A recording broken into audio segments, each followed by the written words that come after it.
Sudev Seki Mataji, you can ask your question. Hare Krishna Prabhuji, Dandavat Pranam, Jai Srila Prabhupada.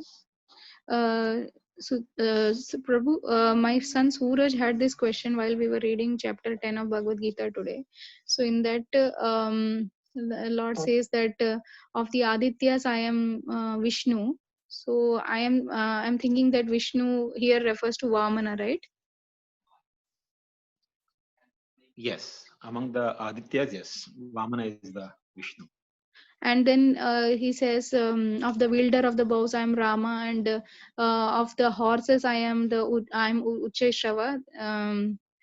So he was asking why he didn't say I am Hayagriva, why he didn't say why he said Ucheshrava. So I don't have an answer for him.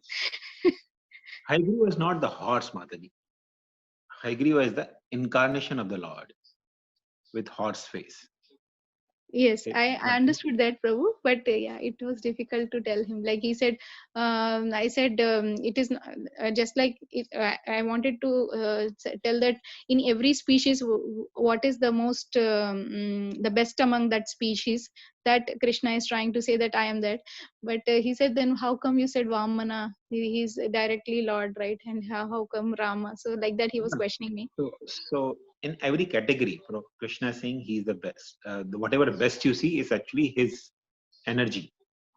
So among Aditya, there are 12 Adityas. Among Adityas, the best among the Adityas is Vishnu, or Vamandev. Similarly, among Pandavas, he says Pandava Nam Dhananjaya. He doesn't say I'm Yudhishthir. He says I'm Dhananjaya. Among the Pandavas, the best is Arjun. So therefore, that represents Krishna. Whichever best thing you see in any category, that represents Krishna. Because that's the vibhuti of Krishna, that's the opulence of Krishna. Mriganam Mrigendrosmi. Among the animals, I am lion.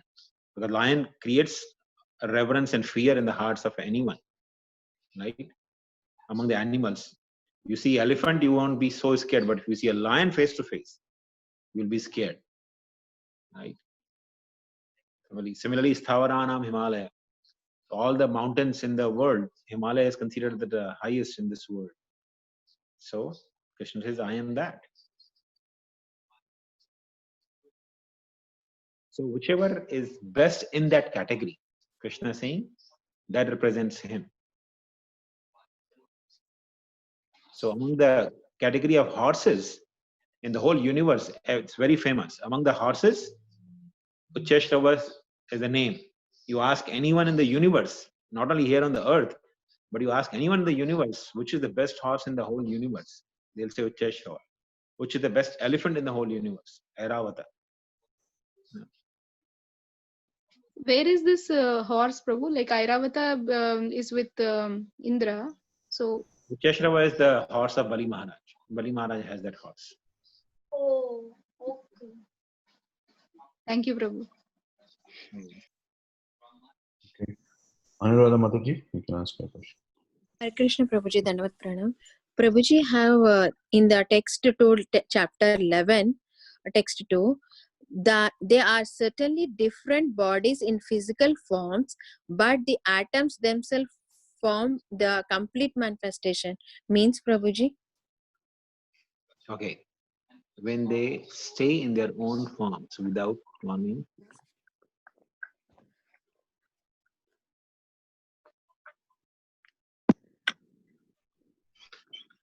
there are certainly different bodies in physical forms, but the atoms themselves form the complete manifestation. So the last line says, atoms themselves form the complete manifestation. Mean this whole creation that we see is made up of atoms. Okay, the poetic way of saying the atoms themselves form the complete manifestation. Okay, so this whole creation is nothing but the combination of atoms, and there are certainly different bodies in physical form. So physical forms like human beings, animals, birds, creatures, all these are different bodies. Okay, and those bodies are also made of atoms, and then all those different bodies complete together as a manifestation everything is made up of these atoms. And the second line, which says, when they stay in their own forms without forming different bodies, they are called the unlimited oneness.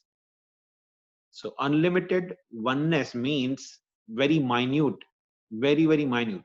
So when the atom is in itself alone, doesn't form any other body, when you take only one single atom, that's called the minute particle.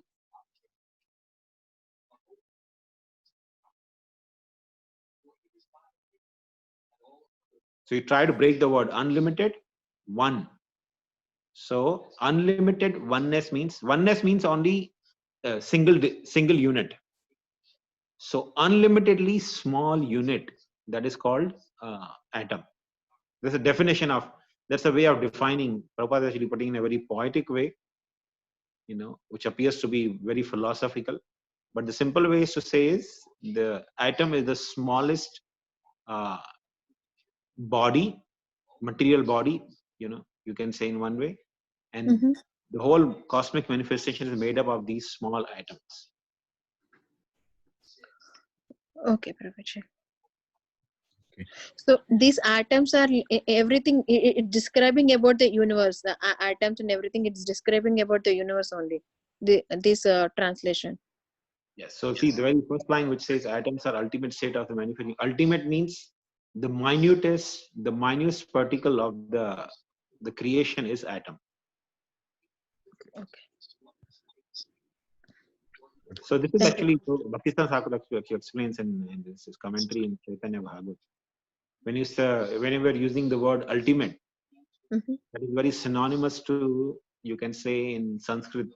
Prabhupada actually using that Sanskrit terminology here in translating. So ultimate state, can be understood in two ways: the minutest or the smallest, and the biggest. Both can be said the ultimate state. Just like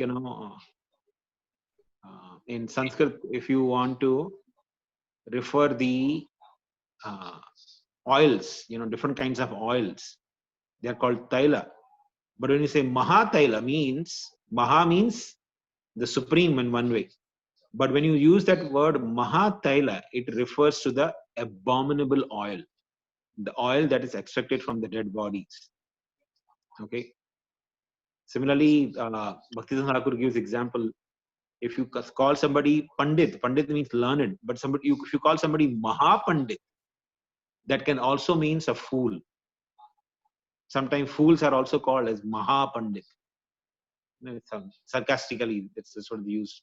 So similarly, the ultimate state here refers to the smallest or tiniest particle of the creation.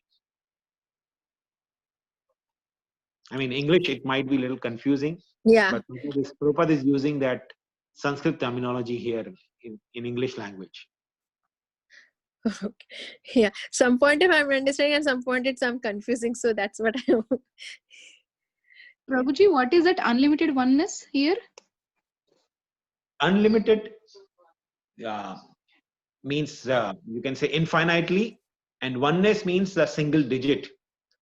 So unlimitedly, if you divide and you're trying to break something into the smallest digit, like if I take $100 and convert into $1, and then $1 I further break into maybe 10, maybe 4 quarters, and then take a quarter and break into the 5 nickels, and then take a nickel and break into 5 pennies. So penny, you can say, is the unlimited oneness of a dollar. The tiniest portion of the dollar, you can say, is unlimited oneness. Prabhu, this is not unmanifested state or something, no? Or is that? No. See, therefore, this very first line is manifest universe. So this everything is talking about the manifested universe. You see, last line, first time talking about manifestation only. It doesn't talk about unmanifested. Thank you, Prabhu. Okay. So it means the minutest part or smallest one. The smallest part is nothing but the atom. Prabhuji, this whole chapter, I don't understand why so many details are given, and it's very difficult to understand. So, like all the parts, I mean, all that partitions about time, it is mentioned, Prabhu. So, how do we understand this chapter, Prabhu? This. Mataji, the divisions of the time that is given here, you know, it's actually very crucial if somebody wants to understand the creation, and creation cannot be understood without the dimension of time. No, because for example, you know, we have discussed in the past, like the Rajarishi, the saintly kings, they could have access to the whole universe, right? Bali Maharaj could attack the heavenly planets along with his whole army, that he could go to heavenly planets, right? So going to the heavenly planets, you cannot possibly go there until unless you have the understanding of the subject matter that is being discussed here. No. Without the some understanding of time factor, that how the time factor actually works, what are the minutest time, because especially in strategy, for example, you know, take in Mahabharata we have the example of Arjun, right?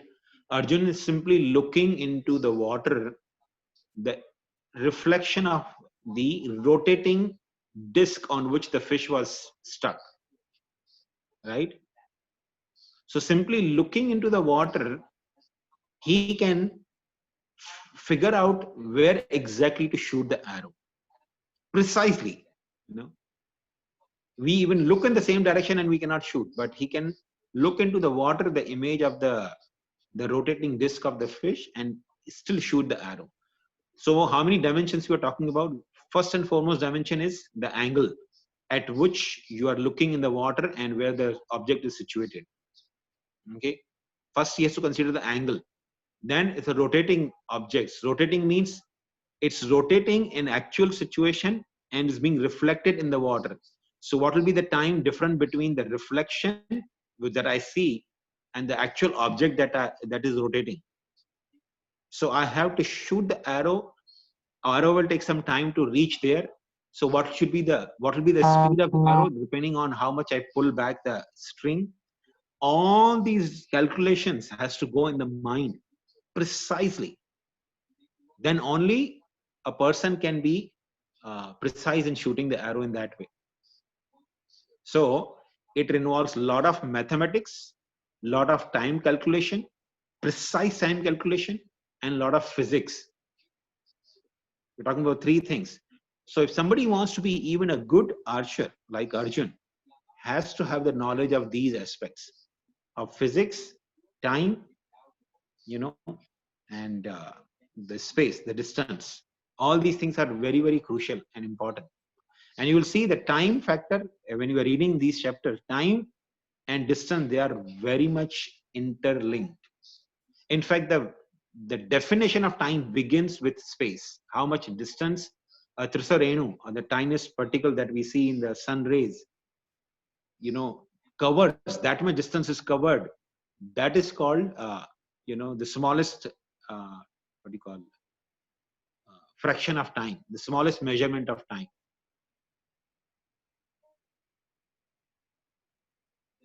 So Arjuna was actually aiming at at the fish, which where exactly it was, Prabhu? Which realm it was? Sorry, Mahavaji? Where exactly that fish was? He was looking at the reflection, but where exactly it was? The fish was situated on a disc which was rotating, and it was fixed on somewhere on the roof Okay. of the palace. So Okay. just imagine he's looking at the image in the water of a rotating disc. And in case of Krishna, you know, when one of the queens, which had exactly similar condition, but one more criteria was added, that the person who's shooting arrow, his eyes should be blindfolded. His eyes are covered.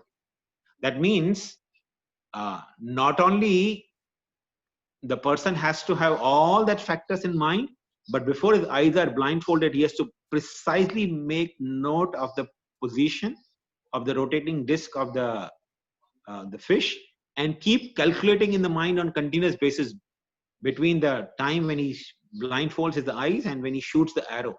He has to keep calculating the exact position of the fish. Yes, Prabhu. Trying to So understand. Yeah. it's possible. It is possible by highly, controlled sages or a person of caliber of Arjun. Yeah, I guess they were human computers. You can say, yeah, they Looks like could calculate. the Kshatriyas in the past are much more than the Brahmanas in the modern time. They are the caliber of even. Definitely, you can say that.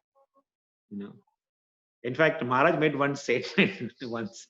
He said, "Shudra of the Dwapar Yuga would be much more graded Paramahamsa and exalted than modern, sannyasis or anyone."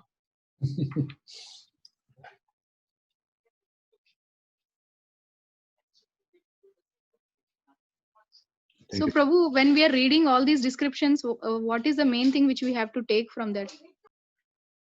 We have to understand the subtle principles of that are governing this creation. So this helps actually to develop the faith that even though I cannot access the regions of different parts of the universe, but it is possible.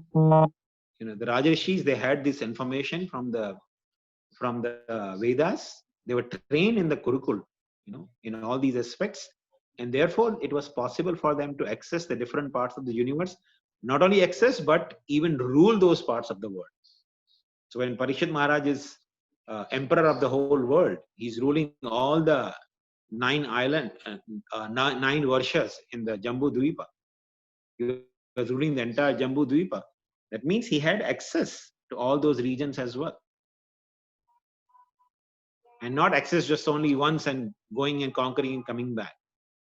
Like so many conquerors, we know, like Muhammad Ghori, he came, or Alexander the Great, he came, he conquered, but then he wanted to go back and, he died on the way. He couldn't even reach back to his country. So, Rajarishis of the ancient times, they were not like that. They would conquer and they had full access to all those regions. Whenever they wanted, they could go there to correct the situation if it's required.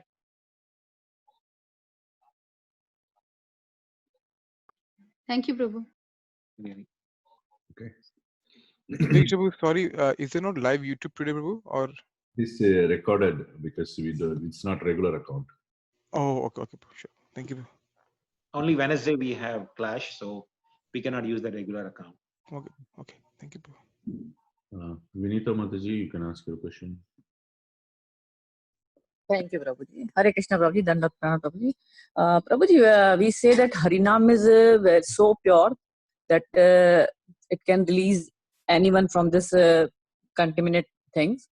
So why it is not precise in all yugas when it is so pure? Why so many austerities and so many? Although we know that they have, means their lifespan is very big, they have lot of knowledge, so everything is there. But why it is not precise for every yugas when it is so pure and easy to chant, Prabhuji? It is there for all the yugas, Mataji. The holy name of the Krishna, the holy name of the Lord is actually equally potent and sublime for all the ages.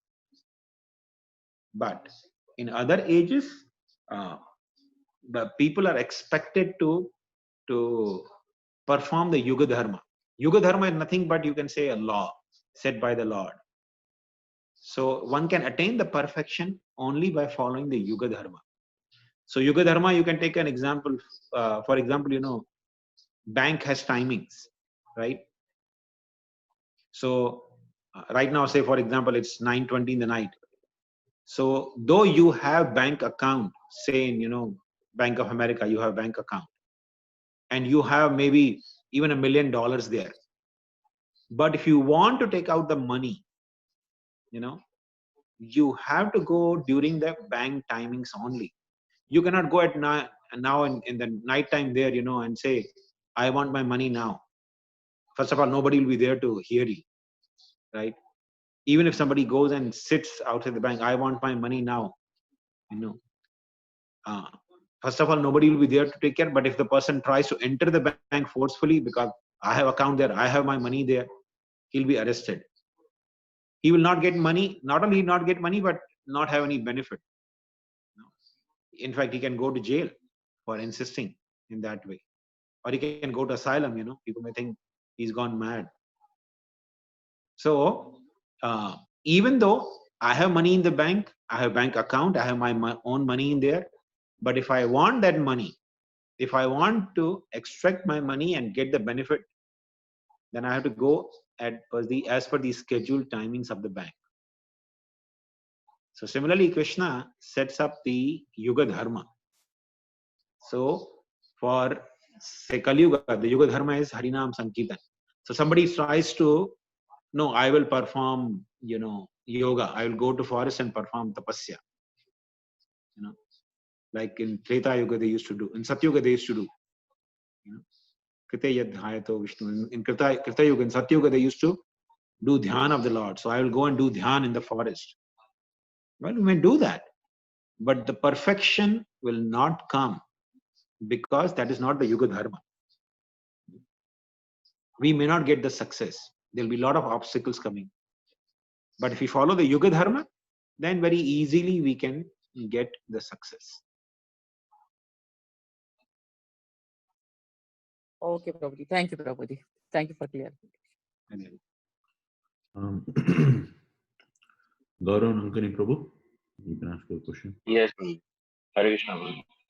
Prabhuji, I have heard that Lord Chaitanya has spent 7 days in Pandharpur.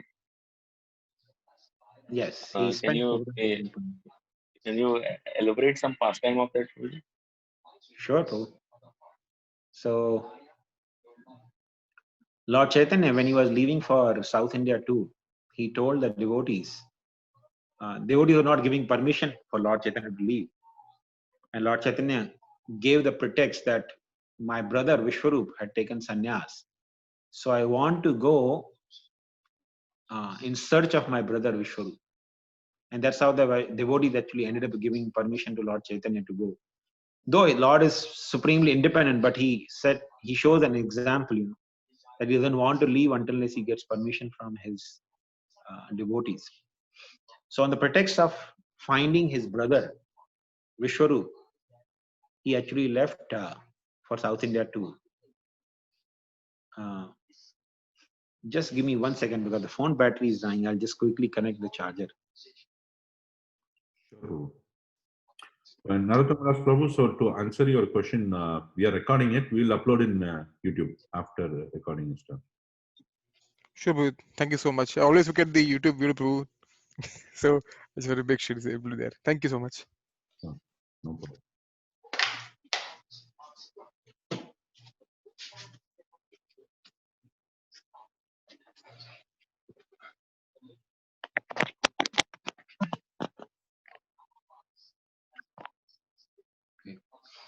So Lord Chaitanya left on the pretext of finding his brother Vishwarup.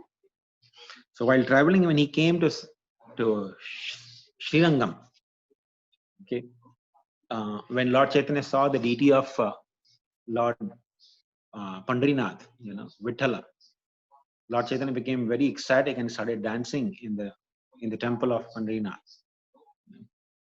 So there was one disciple of Madhendra Puri. His name was Srirangapuri. So Srirangapuri, when he saw Lord Chaitanya dancing in such an ecstatic way, shedding tears, he could immediately understand that Sri Chaitanya Mahaprabhu is not an ordinary person. So he approached Sri Chaitanya Mahaprabhu and he said, who are you? You have such wonderful ecstatic symptoms of love of Godhead. I am sure you must be having some relationship with Madhavendra Puri, because such symptoms are not possible without having connection with Madhavendra Puri. So Lord Chaitanya actually smiled and he said, yes, I'm actually disciple of Ishwarapuri, who was the disciple of Madhendra Puri. So in that way, I'm connected with Madhendra Puri. No? So Srirang Puri became very happy, and then he inquired from Sri Chaitanya Mahaprabhu about his previous position before taking sannyas, where he was from. Just like ordinary dealings, you ask, where are you from? So Sri Chaitanya Mahaprabhu informed that actually I am from Navadvip. So as soon as Srirang Puri heard the Navadvip, he started recollecting. He said, long ago, I went to Navadvip with my spiritual master, Madhavendra Puri. And there was a very wonderful Brahmana, Vaishnava Brahmana. Name was Jagannath Mishra. And his wife, Sachi Devi, was like the mother of the whole universe. She treated the sannyasis just like her own children. And I remember she had made such a delicious banana flour curry. The flavor of that curry still I can remember in my mind. And this Jagannath Mishra and Sachi Devi, they had one very wonderful and illustrious son named Vishwarup, who took sannyas. And after taking sannyas, he assumed the name Shankar Aranya. And he came to the place in Pandharpur and he attained Samadhi in this place. That means he went back home, back to Godhead from this very place. So when Lord Chaitanya heard this, because he had given the devotees about Vishwarup, so he got the news of Vishwarup, that Vishwarup attained Samadhi in Pandharpur. So then he actually informed Sri Rangapuri that he was in his previous ashram, the son of Jagannath Mishra and the brother of Vishwarup.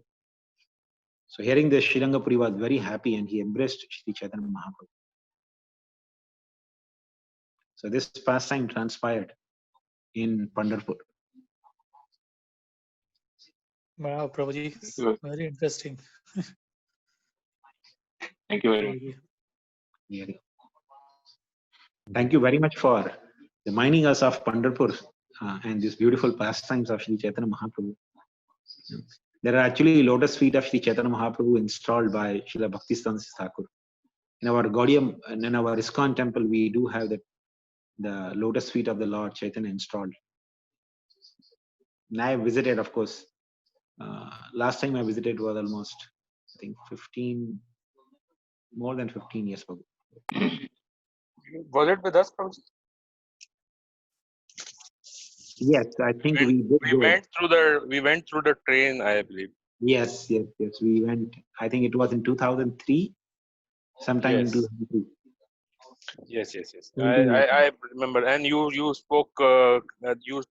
You took a class on Gaur Leela also in Pandharpur. Yes. Okay. I think we have some photographs also of that yatra of yours on Chandrabhaga River. Everybody was in a boat, and I think we have some photographs of that as well. Please share on the group. Yes, Prabhuji. I will just see if I can find, and then we'll definitely share it. I remember it was very hot, and I don't know if you remember or not, but we had taken a shower in the water tank in the ISKCON temple. Yes, Prabhuji, I remember. Yeah.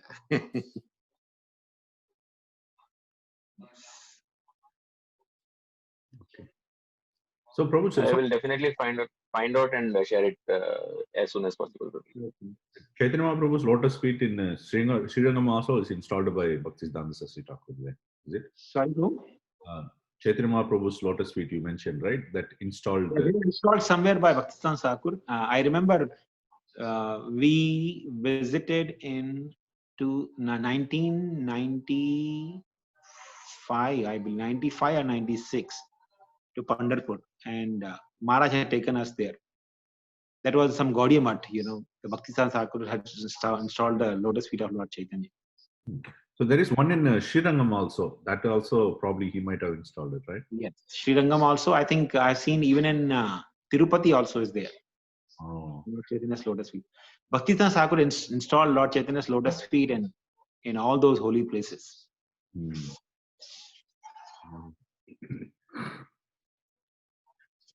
Thank you. Narottam Das Prabhu, you can ask your question. Hey, Krishna Prabhu, Dandavat Pranam. Thank you so much. Prabhu, in text 1 of chapter 11 we're reading, Prabhupada talks about the indivisibility of atoms.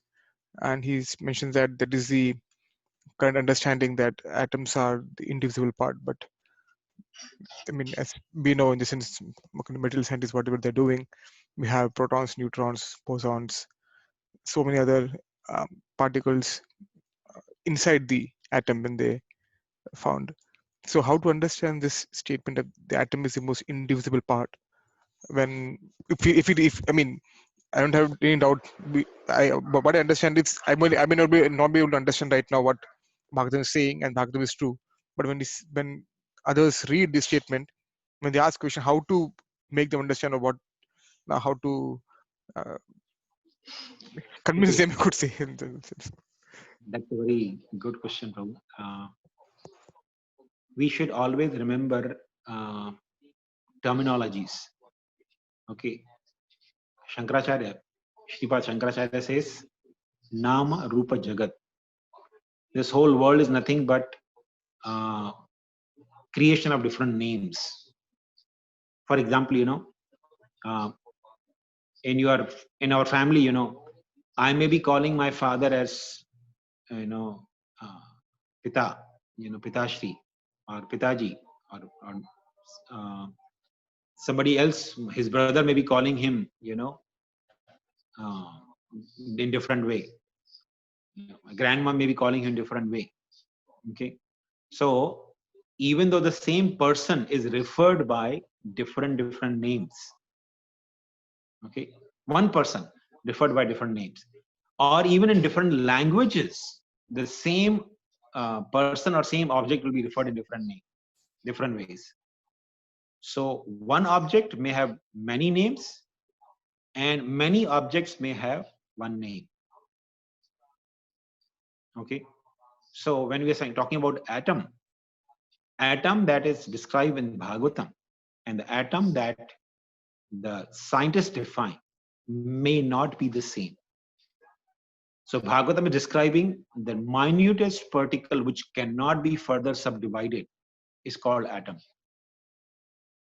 Okay, so the scientists are saying something atom which is further divided into neutrons, protons, and so that is not the same atom that Bhagavatam is talking about. Okay, Bhagavatam is saying atom is the smallest particle which cannot be further subdivided. Okay. The terminology is surely different. Could be used, because see, English word atom could be, you can say, poor translation for the anu. Param anu. Param anu is atom. Okay. So see, the param anu may not be the proper translated in English as atom, because param anu means the tiniest particle which cannot be further subdivided. Okay, so about what Prabhupada says in the first sentence of the purport, that is also the understanding of the modern science. The atom is so Prabhupada equating that the atom mentioned in the Bhagavatam to the modern definition of atom, because Prabhupada says in the sentence that that is what the modern science says too, which we know maybe after Prabhupada is so many Yes. years. So in 70s, that was the idea of the scientists, right? That has changed. So that could change in the scientist world. In the world of science, it may change that now the atom is also further subdivided. Then that atom is not valid as the atom that Bhagavatam is talking about, because Bhagavatam doesn't change. The knowledge that is coming from Bhagavatam does not change. Definitely, I just said, yeah, but that's absolutely true. But I'm just trying to understand. Prabhupada said, is that so? Prabhupada is telling related to his period of time.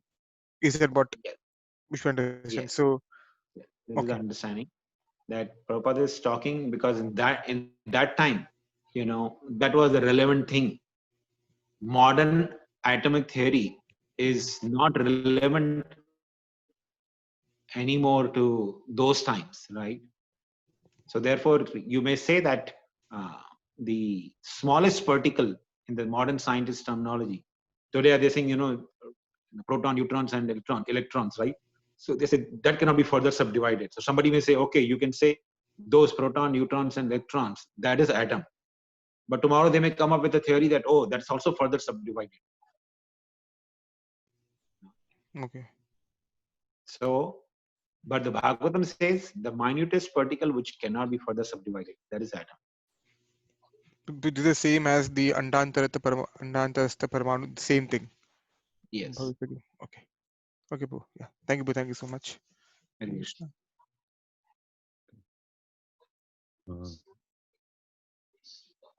Pranagopika Mataji, you can ask your question. Hare Krishna Prabhuji, Dandot Pranams, Happy Ekadashi. Prabhuji, actually, could you please share any point about Ekadashi Vrat? Maybe I don't know each and every point, like how to follow, like just anything about Ekadashi Vrat. Please say something, Prabhuji. Thank you. The simplest thing that we should try to focus on Ekadashi is increase our remembrance of Krishna. Increase our hearing and chanting in remembrance of Krishna on the day of Ekadashi. That is the single most purpose of Ekadashi Vrata.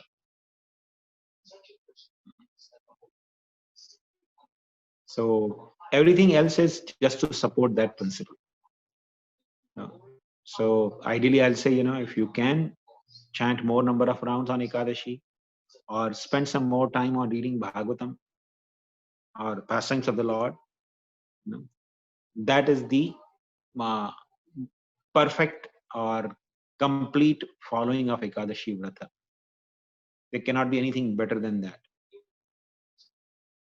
So, Prabhuji, what is the importance of today's Ekadashi? Actually, it is said first Ekadashi, right? So, could you please explain, Prabhuji? And see, every Ekadashi is having some significance that we can find in Ekadashi Mahatmya. The significance of this Ekadashi is called Shayan Ekadashi. So this marks the beginning of the Chaturmasya, the 4 months of austerities, which coincides with Chaturmasya in India, but it has very little to do with the rainy season. It's not that because there's a rainy season, therefore, sometimes people say, therefore, you should not be eating spinach and all. So some people say, okay, then there is no rain here in US, so then we can eat spinach now. But no, the rules that are given for following the Chaturmasya, beginning from this Ekadashi, is more or less related to Lord Vishnu going to sleep, and therefore we perform some tapasya.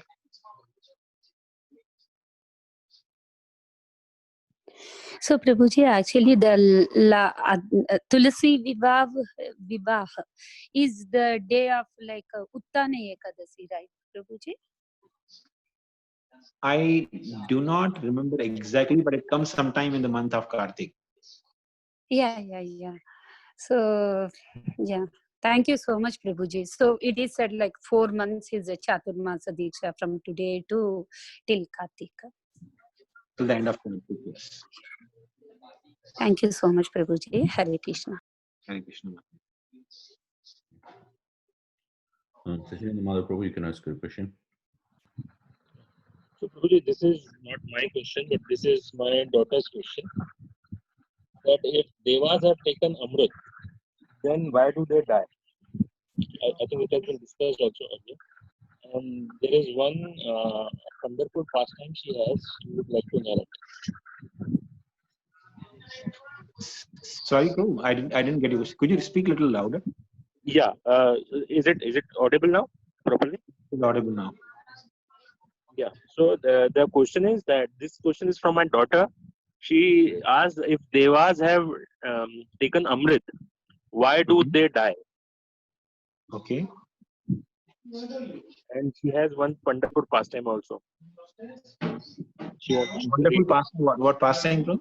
Pandharpur pastime she has. So Okay. she wants to read. Okay, that's wonderful. So, first and foremost thing is the Amrita, the so-called Amrita that the Devas drink, is meant to only make them resistant to untimely death. It does not give a solution, permanent solution to death. It only saves them from akala mrityu, untimely death. That means they also have timely death. They have the scheduled death. They're supposed to die at a particular time. So Amrita means beverage that will only save them from untimely death. Their body will not be susceptible to any weapons injury and resulting in death. Nobody can kill them untimely. So that's the meaning of Amrita. But the real Amrita actually is the pastimes of Lord Krishna. As they are going to share, Pandrinath's pastime. That is real Amrita. There's actually very interesting instance. Before Shukdev Goswami is about to begin his narration of Srimad Bhagavatam to Parikshit Maharaj. So demigods from the heavenly planets, they came with Amrita, pot of nectar. And they told Shukdev Goswami that Parikshit Maharaj, he has the fear from, the snake bite. So here we have brought Amrit. You give him this Amrit, but you give us the Amrit of Bhagavad Katha. So Shukdev Goswami became so angry. He told sages that throw out these demigods from this assembly. They are not fit to hear Bhagavad Katha. They should be thrown away from here. Immediately drive them away. They are not proper patra or qualified people to hear Bhagavad Katha.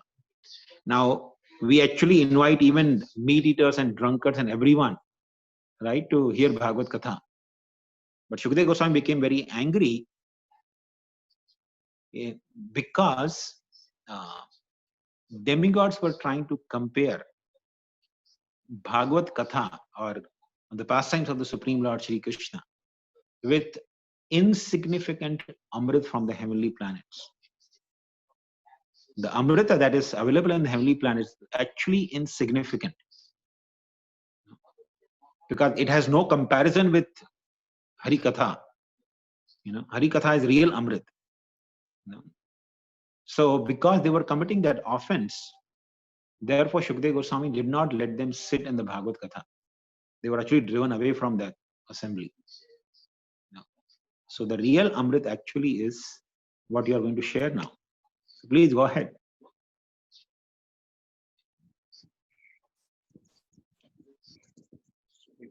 Yeah, Hare Krishna. On account of Ashadi Ekadashi, I would like to narrate a story of a devotee of Lord Vithala named Sant Namdev. Once there was a devotee, Saint Namdev. He used to worship Lord Vithala. Entire day he used to chant his name. But the villagers in that village used to avoid and ignore him. He was even boycotted from the village. His family was forced to leave. He and his family had no choice. But it was not feasible to leave the village and travel on foot. But still they decided to leave. There was a large wooden plank. So he and his family sat on the plank and flew to jungle. As he did some miracles, they then settled in the woods and started preaching to those people who would pass from the woods. But villagers hated Saint Namdev. So some atheists came to torture him. And they threw the book which was written by him into the Chandrabhaga river. He was very upset due to this tragedy. But there suddenly a miracle occurred. The book rose from the river and it was completely dried, and The book was not at all damaged. So the villagers realized their mistake and asked for forgiveness and became his disciples. Thank you. Yeah, thank you so much for sharing this wonderful. Very, very sweet. Very sweet. So sweet. It was her tuition teacher told her this story. She's Maharashtrian, so she told the story of Namdev, Sant Namdev story to her. Yeah, She narrated it. Nanika, thank you so much for sharing this. Thank you. And the way she narrates is very wonderful. Yeah. Yeah, Sachin Madhav, you have a wonderful preacher at home. She can actually enliven people in Krishna Katha. Yeah, correct. I know.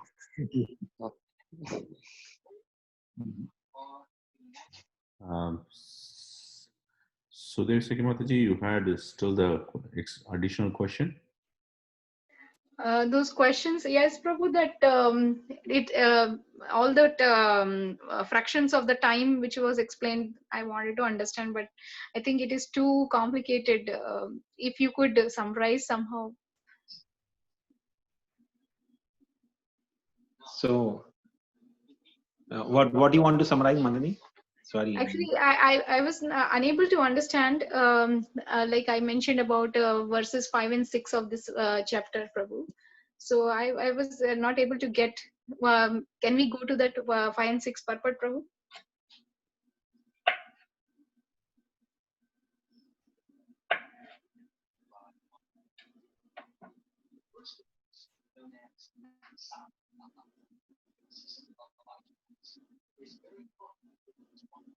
Yeah, because yes, Prabhu. Like the divisions of gross time is calculated as follows: 2 atoms make 1 double atom, and 3 double atoms make 1 hexatom.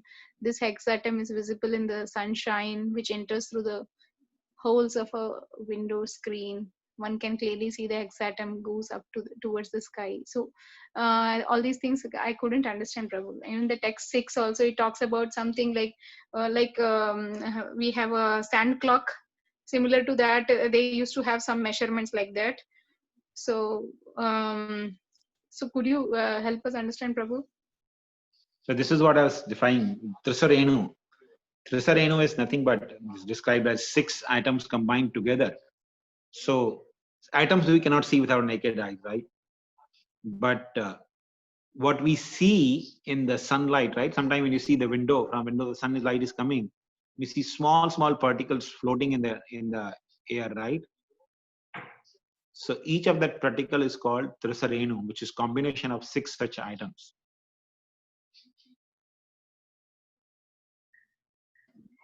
And this next verse, Prabhu, the text 6. Okay. The time duration needed for integration of 3 Trisarenu is called a Truti. And 100 Trutis make 1 Veda. 3 Vedas make 1 Lava. It is calculated that if a second is divided into 1687.5 parts, each part is the duration of a Truti. Okay, so what it says here is the time duration needed for the integration of the 3 Trisarenu is called a Truti. Okay, that means you combine the 3 Trisarenu, that is 18 atoms together. Okay, integration means combining, integrating those 18 atoms together. That time duration is called Truti.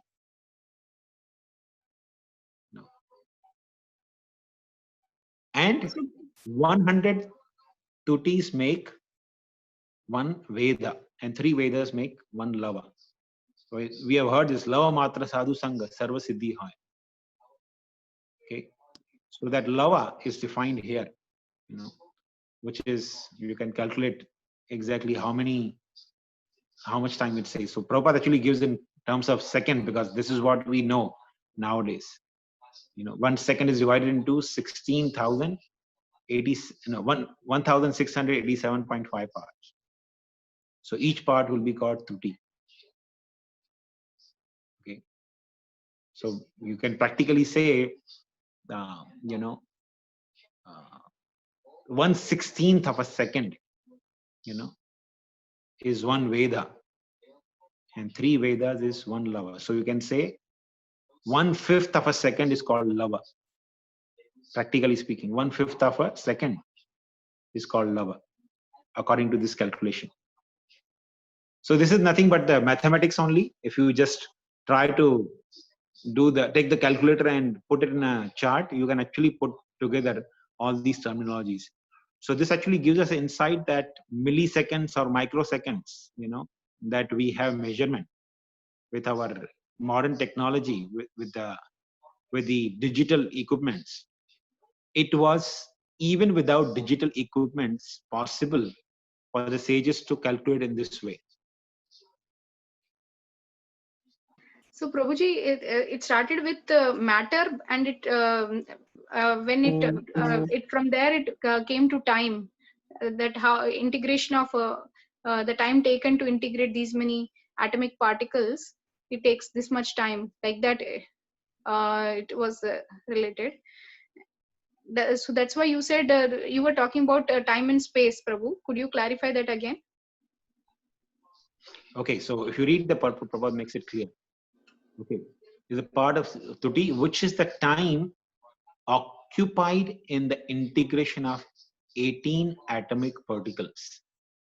Such a combination of atoms into different bodies creates the calculation of material time. So you see, integration means what? When the different atomic particles come together.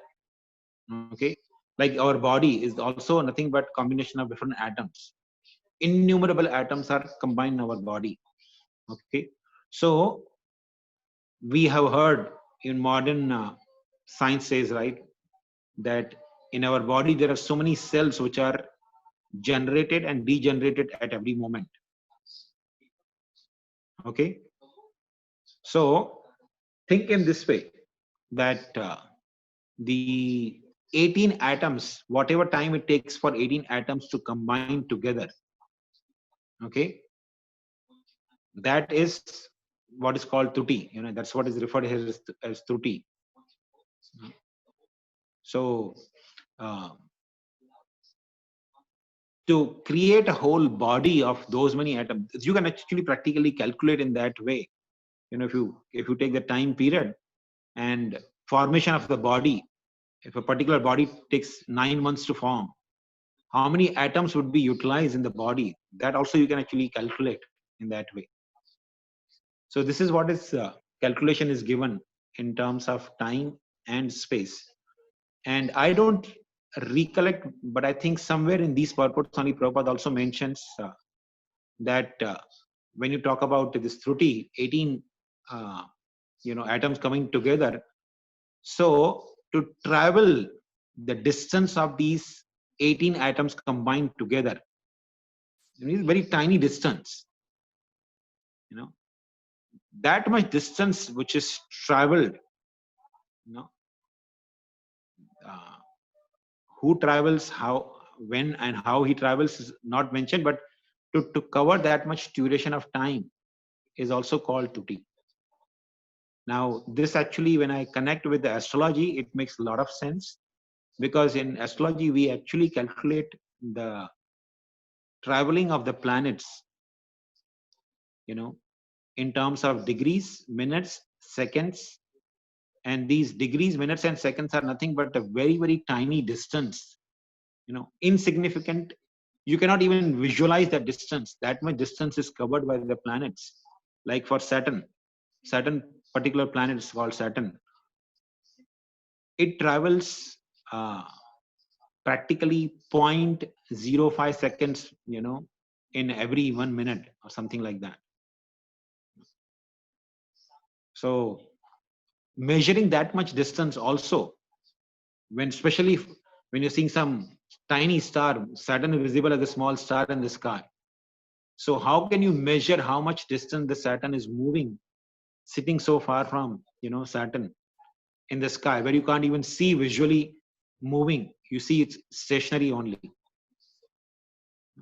So that tiny distance covered by the Saturn, which will be equal to a Trisarenu, the 18 atoms together, is also connected with the time. So time and distance are connected in that way. The measurement of time and distance is connected in that way. Yes, Prabhu. And in the next verse, it says about the measurement, how traditionally they used to do. Can Duration you of go time through of that? 3 lovers equal to 1 nimesha. Okay, and nimesha. Not this one, the later verse, I think, in which they talked about In the text 14, taking the pot. Text 14.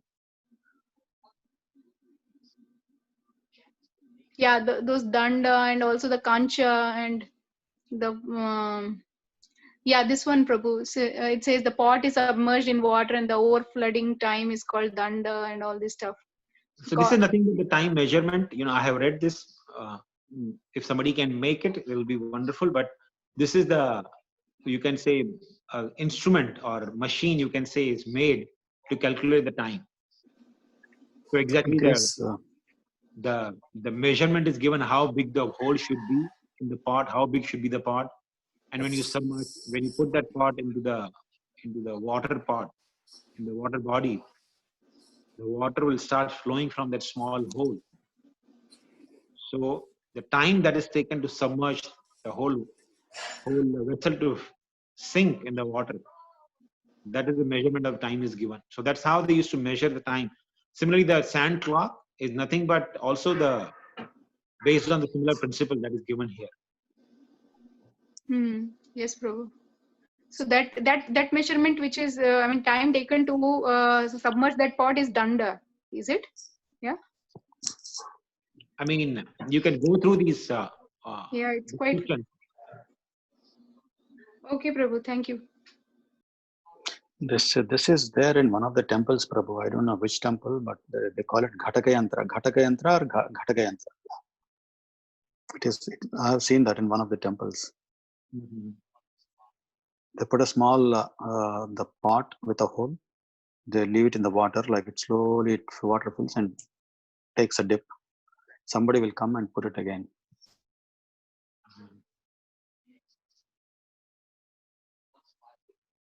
Okay. So but these are what is what? So what is the motivation like for Laghu and Truti, like such a minute time? So I mean, are there any like practical purposes for this kind of the measurements they develop? Like Truti is very small, right, Prabhu? Yes, it is. As we discussed, right, in the case of Arjun piercing the target, that's where all these calculations will come in picture. So the warriors like Arjun, they had very sharp calculative intelligence and mind. So it's not that Arjun, it's very without much thinking, Arjun has to shoot the arrow and it goes and pierces the target. No, Arjun is very calculative in the mind. How much string I should pull behind, which will create sudden momentum in the arrow, which will make the arrow travel at a certain speed and hit the target at a particular time. So all these are very crucial for a person like Arjun. These all calculations are very crucial for a person like Arjun to pierce the target in an appropriate, timely manner. Amazing, Prabhu. Amazing. Thank you. And of course, it's very crucial for an astrologer, for a Jyotishi to have these calculations in place. I mean, when I actually started learning astrology, it was such mind-blowing that mathematical calculations are so tiny calculations, that measuring the distance and measuring the time. I mean, Vedic culture was so sophisticated in both. Prabhuji, where else these kind of measurements are referred to in the Bhagavatam? I think Madhi, third canto is the prime place where all these are referred. So, because this is being introduced to us in this third canto, it must be applied or used somewhere, because of which some introduction is being given here. Yes, if somebody is interested in learning more, there are some mathematical books, by Aryabhat. I think Aryabhat. Yeah, I think Aryabhat has mathematical books given. And if somebody wants to learn in terms of distances and time, then you can read Surya Siddhanta. Surya Siddhanta is with commentary by Bhaktisiddhanta Thakur. Bhaktisiddhanta Thakur gave a commentary on Surya Siddhanta, so that is available. I think that's published by Danveer Maharaj. But again, it's actually very mind-blowing. If you want to read, it is kind of sense gratification, indulging in sense gratification. Then why Vaishnavacharya Prabhuji, gave a I didn't commentary? understand why it was introduced in this particular context in the Bhagavatam conversations. I am unable to understand what was the need to explain all this. It is introduced, the topic is introduced in order to not to have the devotee being in ignorance. Like, every topic that is discussed in Srimad Bhagavatam, it has some significance. Know for sure that approaching the spiritual realm or approaching Krishna is not just some sentiment or blind following. And every topic has some significance. Like, even the description of heavenly planets. So if you're not interested in going to heavenly planets, why there should be description of heavenly planets? Okay.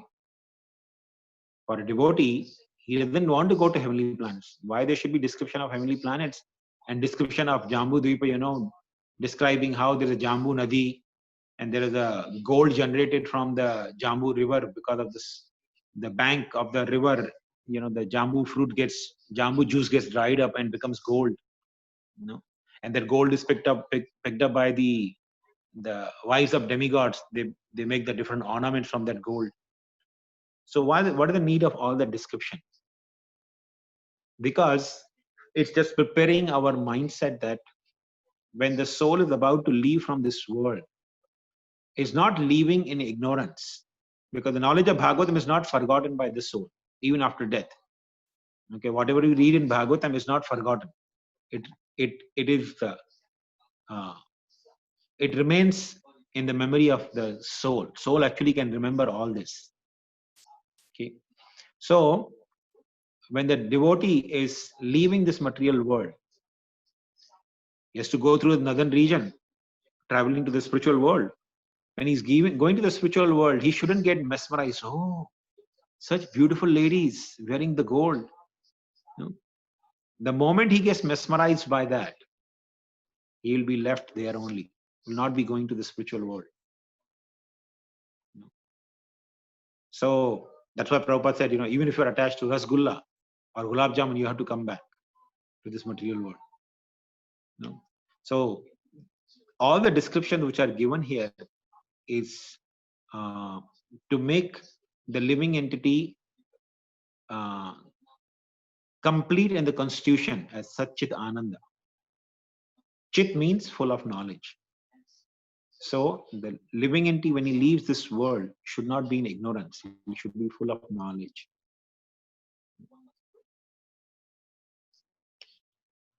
So Prabhuji, this means that every person should be knowing the knowledge of Bhagavatam till he is eligible to go to the spiritual world, or is it not necessary? Because it said that if you have bhakti, knowledge will follow. But and if specifically if we are trying to cultivate bhakti knowledge, it would be really very tough to get all this knowledge, right? Yes. So bhakti does not mean just chanting Hare Krishna alone. Therefore, our Vaishnava Acharyas like Bhaktivinoda Thakur have very elaborately and clearly explained the process of bhakti. Even Vishwanath Chakravarti Thakur, even Sridhar Swami, in the 11th canto of Srimad Bhagavatam commentary on the conversation between Maharaj Nimi and Navayogendras. Sridhar Swami, actually there is one question which is almost redundant in the questions of Nimi Maharaj. Nimi Maharaj asked 9 questions from Navayogendra, and each Yogendra gave one answer to those 9 questions. So one question is almost redundant, which is how to perform devotional service. Apparently this question comes twice, not exactly, but it almost seems like redundant. So Sridhar Swami actually brings out the point that Nimi Maharaj is actually a Rajarishi. He's not a ignorant person, ordinary person who forgets the things immediately. He's a Rajarishi. He has sharp memory. He has good intelligence, and he's grasping the subject matter very clearly. So why is asking this almost redundant question about bhakti, how the bhakti should be done? That's the very first question, and then later on again he asks how the bhakti should be done. So there Sridhar Swami explained that he is inquiring about the different angas of the bhakti. Many people generally think, oh, if I'm simply taking harmonium and sitting in front of deities and chanting, doing kirtan, that is bhakti. That is one of the anga of the bhakti. But bhakti should be performed with all its angas, all of its limbs. For example, accepting a bona fide spiritual master is one of the important anga of the bhakti. So somebody says, oh, I'm just chanting Hare Krishna, that's bhakti, why I need to accept spiritual master? No, that is not bhakti. That's what Vaishnava Acharyas say, Ekantikir bhakti. Ekantikir Harir bhakti. It's not called bhakti, it's called ekantiki. Ekantiki means isolated. So I will only chant on harmonium, or I'll only chant japa, Hare Krishna. I don't care for Bhagavad Gita, I don't care for Bhagavatam, I don't care for, Vaishnava association, I don't care for deity worship. I will only chant Hare Krishna. Vaishnava Acharyas do not support that. They call it Ekantikir Harir Bhakti.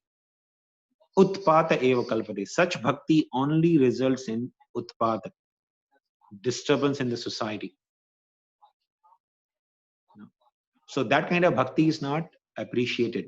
So when we're talking about bhakti, bhakti means Bhagavad Vidhi.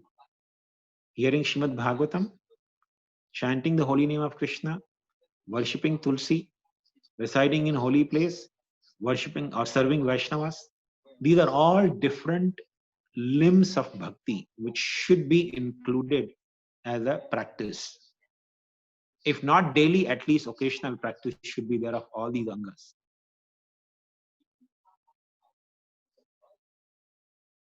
So what does it mean that if you get bhakti, knowledge and detachment follows? What does it mean from that? So bhakti means with sincere devotion I will hear Srimad Bhagavatam. Like Prabhupada mentioned, when he was sitting and hearing lecture of Srila Bhaktisiddhanta Thakur, he said most of things I couldn't even understand. Now just imagine when you read Chaitanya Charitamrita, when you read these purports of Srimad Bhagavatam, we cannot understand many of the things from there. And Prabhupada said he couldn't understand Bhaktisiddhanta Thakur's his lectures. And yet he's giving such purports.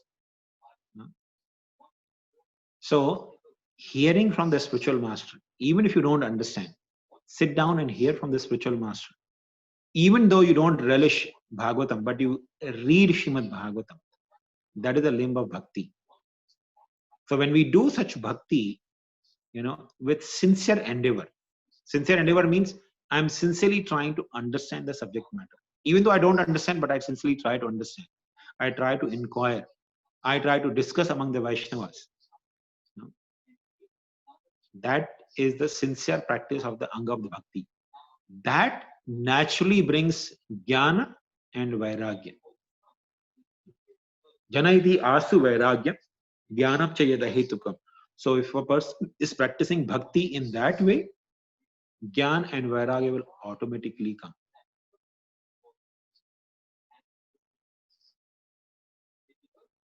Thank you, Prabhu. I hope that makes sense.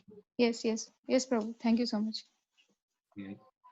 I think it's 10:10. Tomorrow is Dwadashi, so I think we can stop here. Thank you very much, everyone. Thank you, Prabhuji. Thank you, Prabhuji. Thank you so much for the Thank you, explanation. Prabhuji. Hare Krishna. Kalpataru, Abhayasya, Namaste. Kripa,